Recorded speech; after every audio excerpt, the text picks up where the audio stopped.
l'émission Parole de femmes. Nous terminons notre première semaine de l'année ensemble et nous avons appris à dire non à la pression. Et j'espère que tout au long de cette année, vous allez vous en rappeler et que surtout, vous allez l'appliquer. Et aujourd'hui, nous allons parler de l'approbation de Dieu, comment rechercher exclusivement à plaire à Dieu et non plus à plaire aux hommes, comment obéir de façon audacieuse, de façon déterminée à tout ce que Dieu mettra dans notre cœur. Et j'aimerais préciser que ça ne s'adresse pas aux personnes qui ont un ministère, mais à toute personne qui a accepté Jésus dans son cœur, parce que lorsque nous l'avons accepté, nous avons accepté de faire de lui le maître de notre vie et nous avons accepté de lui soumettre notre vie entière, ce qui veut dire qu'il a quelque chose à nous dire, il a un chemin, il a un plan pour nous et nous voulons cette année marcher dans ce plan jour après jour.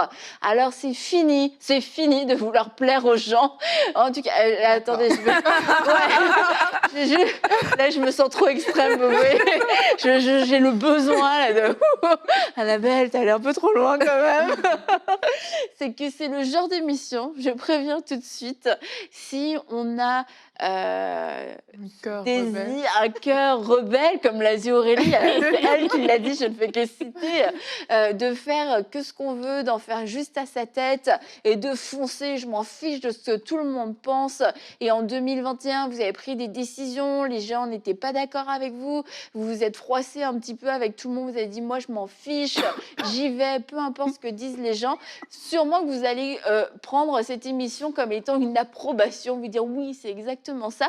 Mais en fait, c'est plus pour les gens qui ont du mal à foncer, qui ont du mal à prendre le premier pas, les gens qui sont un peu plus lents à la détente pour pouvoir être assez fous pour faire ce que Dieu les appelle à faire. Et pour vous tous, donc, qui, selon Aurélie, avaient un cœur rebelle, eh bien, écoutez, je vous encourage à écouter cette émission avec un cœur disposé et sanctifié et à ne pas prendre ça pour forcément un encouragement de la part de Dieu si c'est pas la bonne chose pour vous. Je vous demande pas de laisser un commentaire, hein, déjà, c'est bien. Hein. Donc, les filles, cette année, nous voulons suivre Dieu et nous voulons être à son écoute et plus à l'écoute de Dieu, moins à l'écoute des hommes. Ça veut pas dire qu'on va pas du tout les écouter, mais ça veut dire qu'on ne fera pas ce que tout le monde veut qu'on fasse, mais on va faire ce que Dieu veut qu'on fasse, même si quelquefois, c'est vrai, il y a des gens autour de nous qui vont pas nous comprendre, des gens autour de nous qui seront pas non plus d'accord avec nous.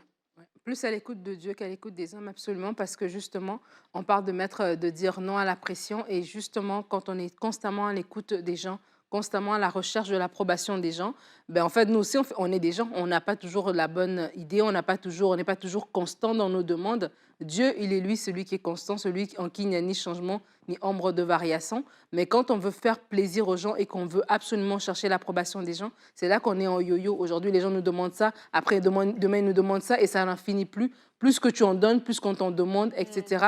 Et en plus, les gens, ils ne tiennent pas ta destinée entre leurs mains. Donc, du coup, tu peux vraiment rentrer dans des schémas dans lesquels tu t'éloignes complètement de ce que Dieu t'appelle à faire. Alors oui, on reste dans la sagesse, on reste au milieu d'autres personnes, on vit ensemble, mais d'abord de savoir que c'est Dieu c'est Dieu qui tient notre vie entre ses mains. Et si les années précédentes, on a vraiment ressenti de la pression, on vraiment parle de la pression cette semaine, c'est pas juste dire non pour non, mais vraiment on a senti qu'on était à la merci de l'opinion, à la merci des personnes, à la merci vraiment des gens qui allaient nous mettre une pression qui était irréaliste, qui était j'ai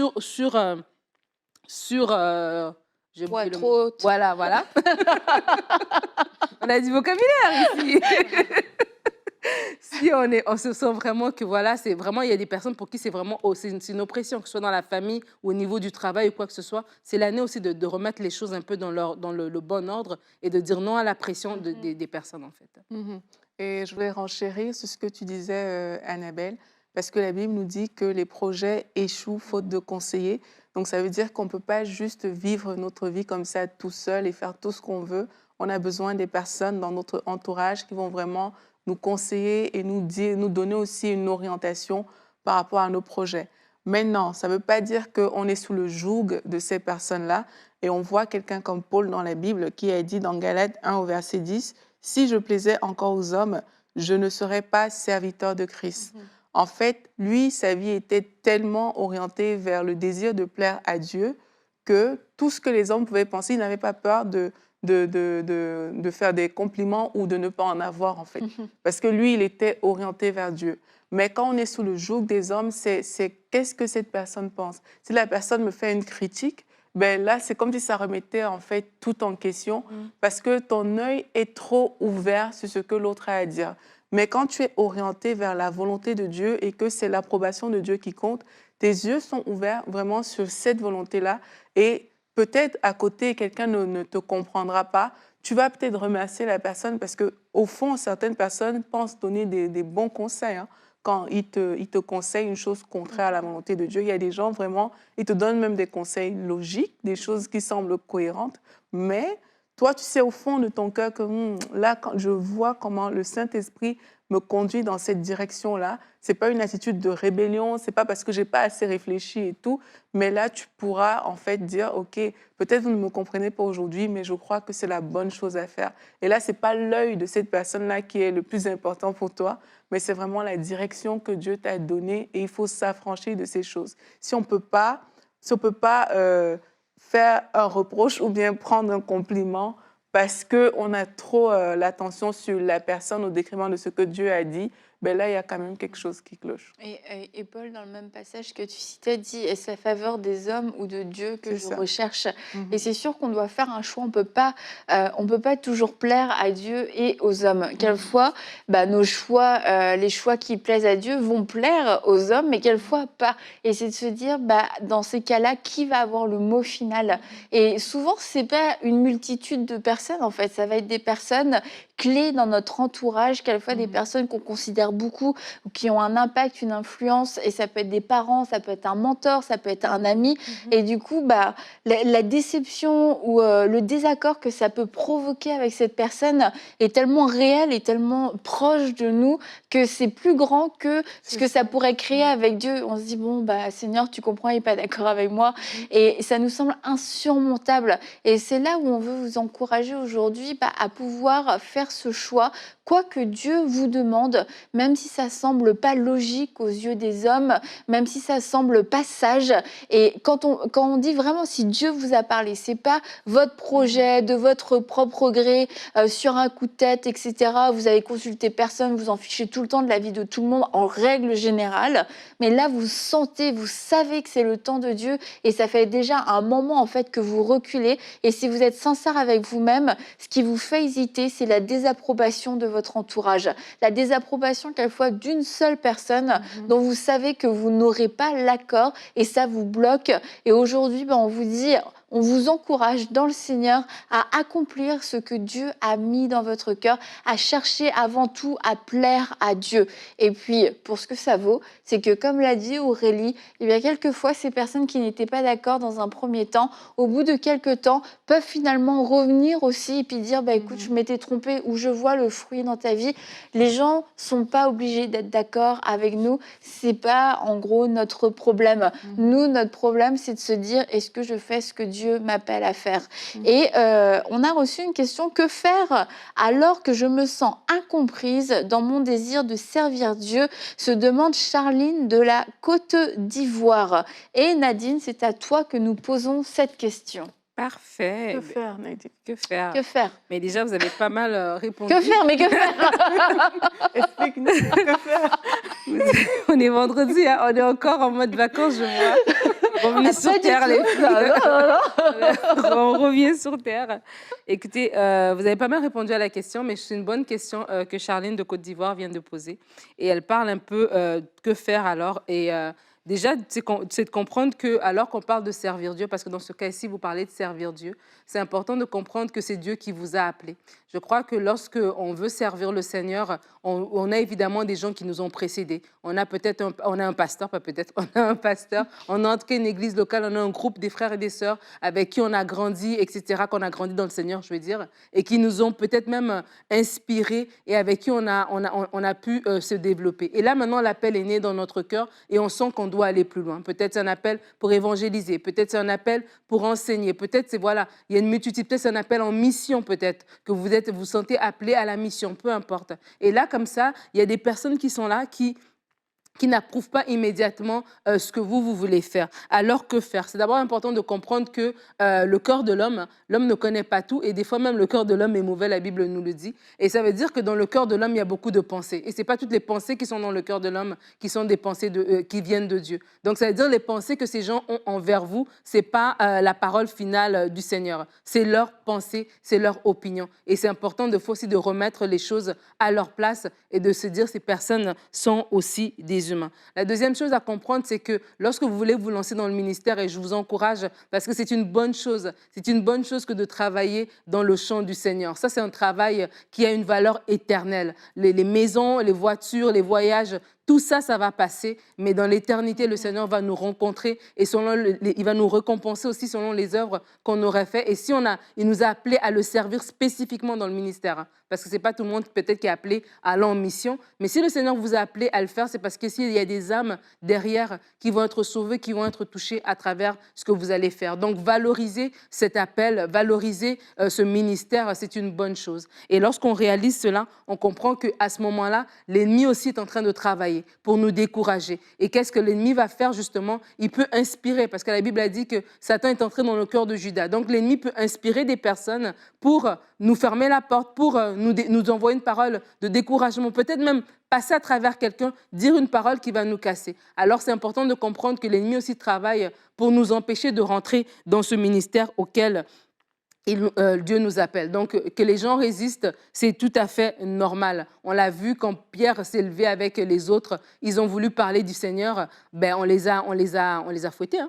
On les a malmenés. Et ils ont dû dire, écoute, oui, ils se sont même trouvés heureux, dignes d'avoir été malmenés comme ça pour le Seigneur. Ils ont dit non, oui, on doit le faire, c'est ce que le Seigneur nous demande. Alors, c'est important de comprendre ça. Et c'est important de comprendre à ce moment-là de se confier en Dieu plutôt qu'aux hommes. Et vraiment, la parole, le verset qu'on a cité tout à l'heure de Paul, c'est tellement extraordinaire parce que Paul va dire justement, je n'ai consulté ni la chair et le sang, et Paul s'est embarqué, il a commencé à entrer dans sa mission, et c'est important aussi de comprendre que le Seigneur nous appelle et c'est justement en lui qu'on doit se confier. Après, regardez dans la parole de Dieu, vous verrez d'autres exemples des gens qui ont aussi eu des incompréhensions. Moïse a eu ses intentions ont été incomprises lorsqu'il a voulu, défendre les Juifs. On a dit, tu penses mieux que nous, tu veux prendre, tu te prends pour qui? David a été mal compris. Même Jésus a été mal compris. Donc, si vous êtes mal compris, vous n'êtes pas la première personne. Alors, vous êtes en bonne compagnie. Fortifiez-vous. Allez dans la parole. Allez dans votre lieu secret. Laissez le Seigneur vous fortifier. Et après, lorsque vous allez voir ces personnes qui vous résistent, qui peut-être ne croient pas en vous, ne les regardez pas avec un regard de prouver, etc., mais avec un regard d'amour. Et Dieu, dans son temps, saura toucher les cœurs de ces personnes. Et si ces personnes reviennent vers vous pour vous dire « Waouh, gloire à Dieu », tant mieux. Si jamais vos chemins ne se croisent plus, c'est tant mieux aussi parce que de toute façon, à la fin de la journée, vous répondez à votre appel. Amen. Et par rapport à ce que tu dis, Nadine, je trouve ça excellent. Et j'aimerais dire aussi aux personnes que quand on veut être sous l'approbation de Dieu, on fonctionne aussi avec les règles de Dieu. Ce n'est pas juste que je suis sous l'approbation parce que Dieu m'a appelé et puis voilà, je cours vers l'appel. Mais après, dès que j'ai une petite résistance en face, je piétine la résistance et puis là, je ne suis plus en train de réagir de la manière dont Dieu voudrait. C'est pour ça que le point que tu as dit, d'aller dans la présence de Dieu aussi pour se ressourcer et s'affermir, c'est excellent parce que quand on veut souvent répondre justement à l'appel, tu vas peut-être aller voir ton pasteur et puis il ne sera pas forcément d'accord là de prime abord avec toi. Si tu ne fais pas attention, tu peux dévier. Moi, je l'ai su parce que je vous ai dit que quand j'ai donné ma vie à Christ, mes parents n'étaient pas toujours d'accord. Et dans mon zèle du début, j'étais comme « Non, mais vous ne comprenez pas, ça ne va pas et tout. » Mais il y a une parole qu'on m'avait dit. On m'avait dit, tu sais, Dieu demande que tu honores tes parents. Dans tous les cas, fais-le. Et c'est comme ça que j'ai compris en fait que je ne peux pas juste dire « Je veux répondre à mon appel tout en déshonorant, en fait. Et parfois, certains cas, c'est que oui, on a un appel, mais c'est pas que tu recherches l'approbation d'un homme, mais tu dois le faire aussi, répondre à l'appel sur la base de ce que le Seigneur te demande de faire. Donc, c'est une parenthèse, mais c'est important que les gens aussi prennent ça en Mais ça considération. fait partie de l'approbation de Dieu dans le sens, oui, on répond à l'appel. Il y en a déjà, répondre à l'appel, c'est difficile. Mais après, la façon dont on répond à l'appel, on doit chercher à le faire en honorant Dieu. Parce que si on le fait en balayant tous les principes de la parole, ben, en fait, ça vaut plus rien. Et ça ressemble un peu... C'est comme quand tu as ton permis, en fait. Tu as ton permis, tu as le droit de conduire. Tu as le droit de conduire. On peut pas on peut pas t'empêcher de conduire, mais maintenant, tu es quand même soumis à un certain code de la route. C'est pas parce que, oui, j'ai mon permis, j'ai le droit de griller les feux rouges, j'ai le droit de conduire, je fais ce que je veux sur la route.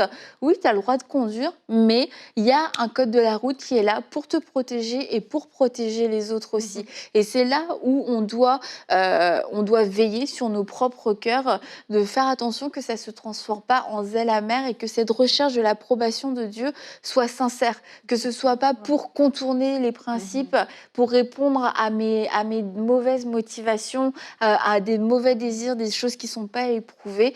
C'est là où on doit être honnête avec nous, puis reconnaître, est-ce que les personnes autour de moi sont des feux rouges, sont des stops pour ma protection, ou alors est-ce que c'est vraiment des barrages, des obstacles et qui sont là pour me freiner dans ma destinée. Et il ne faut pas voir tout comme des barrages et des obstacles. Il y a des choses qui sont là pour notre bien et pour aussi qu'on respecte les temps et les moments de Dieu. Et c'est aussi dans cette façon-là, en respectant le temps et les moments de Dieu, qu'on marche dans l'approbation de Dieu. Quand on dit chercher l'approbation de Dieu, c'est pas faire tout et n'importe quoi contre tout le monde. Mais chercher l'approbation de Dieu, bah, c'est juste que on n'aura pas l'approbation de tout le monde, mais normalement, il y a des gens quand même autour de nous qui devraient pouvoir nous comprendre et nous soutenir et nous encourager. Ça ne veut pas dire que tout le monde dit toujours oui au moment où je parle. Ah, c'est exactement ça que tu dois faire. Et nous, on a rencontré toutes sortes de personnes, et vous aussi sûrement.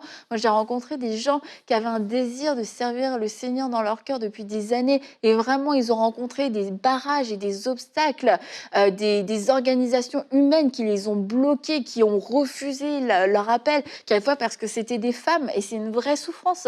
Mais j'ai rencontré aussi d'autres personnes qui pourraient poser la même question que Charline, mais c'est des personnes qui bafouent tous les principes de Dieu, qui veulent aller à leur rythme, à leur façon de faire. Et les personnes qui sont intervenues et qui ont parlaient, c'était bien ce qu'ils disaient. Donc en fait, on peut avoir la même question et les mêmes mots, les mêmes phrases, les mêmes désirs, mais ça dépend de ce qu'il y a dans notre cœur aussi. Effectivement. Le psalmiste va dire « Sonde-moi, ô Dieu, et connais mon cœur ». Il va lui dire, conduis-moi, voilà, si je ne suis pas sur la bonne voie, conduis-moi sur la voie de la vérité. Je ne me rappelle plus de la fin du verset. Mais en fait, l'idée, c'est ça. C'est aussi lorsqu'on est en train de dire chercher l'approbation de Dieu, des fois aussi, on peut, si on n'a pas sondé notre cœur, penser que c'est l'approbation de Dieu, mais en fait, c'est notre propre pensée à l'intérieur de nous, parce qu'il n'y a aucune personne qui valide ou qui encourage ou qui supporte, ne fût-ce que un petit peu. Et Dieu est là, oui, par son esprit nous parle et aussi par sa parole. Et la parole aussi est là pour nous enseigner et nous donner aussi des exemples. Lorsqu'on cherche l'approbation de Dieu, il y a aussi on honore aussi, Aurélie a parlé d'honorer ses parents, mais on honore aussi certaines choses. Lorsque Paul s'est levé, Paul était zélé pour Dieu, mais Paul, une des premières choses qu'il a fait, il est allé voir Jacques et puis Jean et Pierre en disant, ben voilà, c'est des colonnes, je vais aller les voir. Après, il est allé les voir, puis après, il est allé faire ce qu'il avait à faire. Donc, Paul n'a pas manqué de respect ou bien se dire, ben non, Jacques et tout ça, on n'en a pas besoin, je fais mes affaires. Il a fait son ministère, mais tout aussi en honorant aussi ces personnes-là. Donc, je crois que lorsqu'on est appelé, justement, on parle du ministère, oui, il y aura des gens qui ne vont pas nous recevoir, mais il y a d'autres personnes aussi qui vont. Donc, ça veut dire qu'il faut quand même avoir aussi un certain équilibre et nous-mêmes aussi être conscients de dire, Seigneur, est-ce que je suis dans ton temps? Et vraiment, sonde-moi. Et des fois, il y a des moments, oui, tu as tout le zèle, tu veux y aller, mais là, le Seigneur te dit, attends un petit peu. Puis il y a d'autres moments où il te dit, OK, vas-y, go. Et si on n'est pas capable d'attendre à aucun moment, et à aucun moment on est capable de recevoir quelque chose qui est contraire à la vision qu'on a, il faut aussi se poser des questions pour dire, Seigneur, je ne veux pas non plus être entêté. Est-ce que vraiment mon cœur, il est flexible? Est-ce que je suis prêt voilà, à souffrir, à porter tes souffrances dans cette saison où moi, je me dis que je dois être à l'avant, mais tu me dis, attends encore un peu en arrière. Est-ce que je suis prête à cela? Et si je ne suis pas prête à cela, il faut vraiment se poser des questions. Sondons notre cœur, laissons le Seigneur nous guider, mais vraiment que ce soit le Seigneur qui parle au travers de nous, que vraiment notre cœur soit sensible à l'écouter et que notre cœur soit sensible à l'obéir. Et vraiment, on va voir toute la différence. Et ça va aussi enlever le poids qu'on donne à certaines personnes en se disant, ben non, voilà. Et ça va vraiment aider pour le long terme. Oui, parce que en fait, en recherchant justement l'approbation de Dieu, c'est ça qui va enlever ce poids. Parce que quand Dieu te met aussi quelque chose à cœur de faire, tu vas voir que c'est comme si tu as une force même pour résister au conflit et surtout pour y répondre de la bonne manière. Voilà. Pas juste vraiment dans ta chair et tout, mais tu vas voir que parce que tu es toujours en train de rechercher l'approbation de Dieu, la façon dont tu te positionnes dans le conflit même est différente en fait. C'est pas comme d'autres personnes l'auraient fait. Et aussi, il y a des personnes aussi qui vont reconnaître qu'ils recherchent plus l'approbation des hommes. C'est dans la manière que, comment dire ça? Parfois, en fait, toi, tu veux être indispensable. Vous voyez, tu fais plein de choses pour qu'au regard de X ou de Y, on voit que tu es indispensable. Tu vas peut-être voir quelqu'un qui sert à gauche, à droite, devant, derrière. Il sert à 10 000 endroits. Mais le but derrière, parce qu'on parlait des motifs tout à l'heure, c'est qu'il faut que je sois indispensable. Et là, c'est parce que le cœur t'est tellement ouvert, en fait, à ce que les hommes vont penser de toi, que tu te retrouves en train de faire 10 000 choses, des choses auxquelles Dieu ne t'a pas appelé à faire. Donc, c'est aussi important de prendre le recul par rapport à ça, qu'on parle de sonder notre cœur. Il lui dit, mais c'est où, en fait, je me positionne où? Est-ce que je sers pour les bonnes raisons? Est-ce que je suis là vraiment pour Dieu ou bien parce que j'aimerais taper dans l'œil du pasteur, j'aimerais taper dans l'œil de tel responsable et tout? C'est bien de le savoir. Et aussi, c'est aussi bien de réaliser que quelquefois, on regarde tellement aux yeux des autres, mais les autres, la réalité, c'est qu'ils ont leurs propres problèmes, ils ont leur propre vie, et ils ne sont même pas tant concernés que ça par nous, au final, parce qu'eux, ils sont en train de vivre leur vie. Mais toi, tu vis toute ta vie autour de cette personne-là, tu veux attirer son attention, mais cette personne n'est pas concernée par toi. Dieu, il est concerné par nous tous. Et vraiment, j'encourage toutes les personnes, par rapport à cette question de sonder notre cœur, à être vrai, vraiment faire table rase. Pourquoi est-ce que je fais ça vraiment? Est-ce que c'est vraiment pour Dieu? Il y a même des personnes qui ont commencé à faire pour Dieu, mais après, l'approbation de l'homme a gagné du terrain dans ce service-là. Et c'est pour ça que, comme tu disais, Nadine, c'est bien de dire à Dieu, Seigneur, sonde mon cœur, regarde là où je suis aujourd'hui, et si je suis sur la voie de la perdition, mais ramène-moi pour que mes motivations, mes mobiles soient toujours orientés vers ta personne et non vers les hommes. Et quand tu dis ça aussi, c'est pour attirer le regard parce qu'on va croire, on va mettre notre confiance dans l'homme et maudit soit l'homme qui se confie dans l'homme parce qu'on croit que c'est grâce à une personne qu'on va avoir la promotion, qu'on va avoir une place que Dieu nous donne, que Dieu nous a quelquefois déjà donné. Et en fait, plutôt que d'y rentrer par grâce, plutôt que d'y rentrer en ayant une communion avec Dieu, on y entre, ou en tout cas on essaye d'y entrer en gagnant le cœur des gens. Et puis quelquefois, on peut se perdre, puis on peut se compromettre, on peut se vendre aussi. Et c'est comme ça qu'on se retrouve à la merci de certaines personnes, parce qu'on a l'impression que notre vie dépend d'eux. Votre vie ne dépend d'aucun homme et d'aucune femme. Votre vie est entre les mains de Dieu. Et c'est important, si vous avez placé vous-même votre vie, par contre, entre les mains de quelqu'un, reprenez-la et remettez votre vie entre les mains de Dieu, parce que c'est lui qui a la capacité de pouvoir bien diriger votre vie, de pouvoir vous protéger, de pouvoir vous élever, de pouvoir vous couvrir, vous abriter aussi dans toutes les saisons de votre vie. Et aucun homme, même le plus merveilleux des hommes, ne saura pas le faire parce qu'on est tous faillibles. Et quelquefois, on peut croire que c'est une bonne chose et puis on va se planter. Et si moi je me plante, je peux vous dire, ok, on fait ça les filles. Et si votre vie est entre mes mains, ne le faites jamais, s'il vous plaît. Si votre vie est entre mes mains, je peux vous faire du mal, je peux vous faire perdre du temps. Mais si vous dépendez de Dieu, en fait, je ne serai jamais cet intermédiaire, je ne serai jamais ce point final dans votre vie. Et du coup, c'est comme, non, moi, j'ai pas l'impression que ce soit ça que Dieu veut. Et c'est comme ça qu'on va se protéger, on va se garder. Oui, tu me fais penser à certaines histoires d'abus que j'entends souvent justement parce que les personnes, au lieu d'aller vers Dieu avec une proposition qu'on leur a faite, mais ont regardé juste à l'homme, elles ont donné tellement de crédit à cette personne-là. Et j'aimerais dire aux personnes aujourd'hui que c'est pas parce que quelqu'un a l'air très bien, c'est pas parce que quelqu'un a l'air si important et si respectueux qu'au final, on ne doit plus chercher la volonté de Dieu, mais qu'on ne doit que se fier à la personne. Si vous ressentez là où vous êtes qu'une proposition qui vous est faite, même si c'est entouré de versets bibliques, même si je sais pas, c'est le pasteur, même si c'est quelqu'un de haut placé qui l'a fait, quand une proposition qui vous est faite, si vous sentez dans votre cœur qu'il y a une gêne, il y a quelque chose, allez dans la présence de Dieu avec ça et ressortez de là avec une direction divine et non pas avec un joug qui vous est imposé ou des choses comme ça. C'est vraiment important de le faire parce que ça éviterait aussi beaucoup d'abus. Et il y a beaucoup de personnes en fait qui se retrouvent dans ce cas de figure de chercher l'approbation des hommes plus que de Dieu parce qu'il y a des blessures à l'intérieur d'eux-mêmes. Et on parlait de Paul tout à l'heure et dans Galates justement, Paul va dire lorsqu'il a plu à celui qui m'avait appelé dès le sein de ma mère.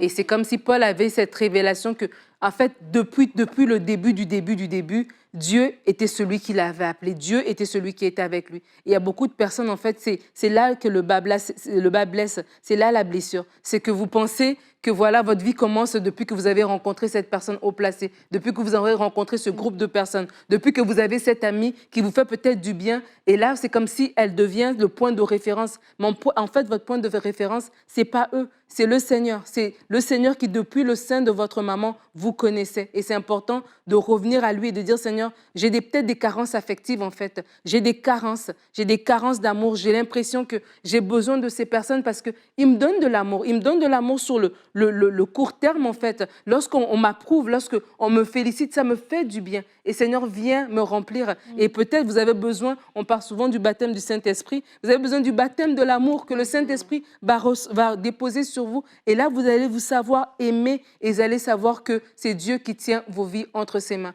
Alors Seigneur, nous te remercions pour cette série. Oui, nous disons non à la pression. Et maintenant, nous voulons te confier ces personnes qui disent oui, je cherche l'approbation des hommes parce que j'ai besoin d'amour, parce que j'ai des carences affectives, parce que maintenant, cette personne que j'ai rencontrée m'a valorisée ou on ne m'a jamais valorisée. Et je crois que ma valeur a commencé aujourd'hui. Mais en fait, ma valeur a commencé il y a 2000 ans où est-ce que tu es mort à la croix pour moi, Seigneur Jésus. Merci maintenant, Papa, parce que tu viens rencontrer ces personnes. Tu viens guérir leur cœur. Tu viens, Seigneur Dieu, mais faire un baptême d'amour dans leur cœur, que l'amour de Dieu se répande dans leur cœur maintenant par ton Saint-Esprit, afin qu'ils puissent sortir du lieu secret fortifié, afin qu'ils puissent sortir du lieu secret grandi, afin, Seigneur Dieu, qu'ils puissent comprendre que c'est toi qui doivent chercher ton royaume, chercher ta justice. Merci, Seigneur Dieu, parce que alors que nous commençons cette année, mon frère et ma sœur commencent cette année sur des bonnes bases, sur des fondations solides, sur toi, Jésus-Christ, qui est la fondation solide. Merci, Seigneur, parce que alors que cette émission va se terminer, il va prendre un temps de prière, il va prendre un temps dans ta parole et par ton Saint-Esprit, tu vas lui révéler des choses dans les Écritures afin qu'il puisse se tourner vers toi et toi seul. Que toute la gloire te revienne, Seigneur Dieu. Amen. Amen.